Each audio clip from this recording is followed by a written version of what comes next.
ഗുജറാത്തിൽ അപൂർവ വൈറസ് ബാധ ആശങ്കയാവുകയാണ്. ചാന്ദിപ്പൂർ വൈറസ് ബാധയുടെ ലക്ഷണങ്ങളോടെ ഇതുവരെ 15 കുട്ടികളാണ് മരിച്ചത്. ആരവല്ലിയിൽ മരിച്ച 5 വയസ്സുകാരിക്ക് ചാന്ദിപ്പൂർ വൈറസ് ബാധ തന്നെയാണെന്ന് പൂനെ വൈറോളജി ഇൻസ്റ്റിറ്റ്യൂട്ട് സ്ഥിരീകരിച്ചു. 29 പേർക്കാണ് ഗുജറാത്തിൽ ചാന്ദിപ്പൂർ വൈറസ് ബാധയുടെ ലക്ഷണങ്ങൾ കണ്ടെത്തിയത്. ഇതിൽ 15 കുട്ടികൾ ചികിത്സയിലിരിക്കെ മരിച്ചു. കുട്ടികളിലാണ് രോഗബാധ കൂടുതലായി ഉണ്ടാകുന്നതും ഗുരുതരമാകുന്നതും. സംസ്ഥാനത്ത് 12 ജില്ലകളിലെങ്കിലും രോഗമെത്തിയെന്നാണ് ആരോഗ്യ വകുപ്പിന്റെ കണക്കുകൾ സൂചിപ്പിക്കുന്നത്.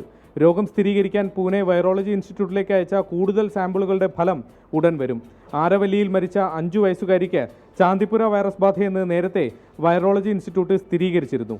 കൂടുതൽ ജില്ലകളിൽ നിന്ന് രോഗലക്ഷണങ്ങളോടെ ആളുകൾ ചികിത്സ തേടിയതോടെ അതീവ ജാഗ്രത നിർദ്ദേശം നൽകിയിരിക്കുകയാണ് ആരോഗ്യവകുപ്പ്. കൊതുക് പരത്തുന്ന രോഗമായതിനാൽ സംസ്ഥാനത്താകെ ശുചീകരണ പ്രവർത്തനങ്ങളും വ്യാപകമായി നടക്കുന്നുണ്ട്.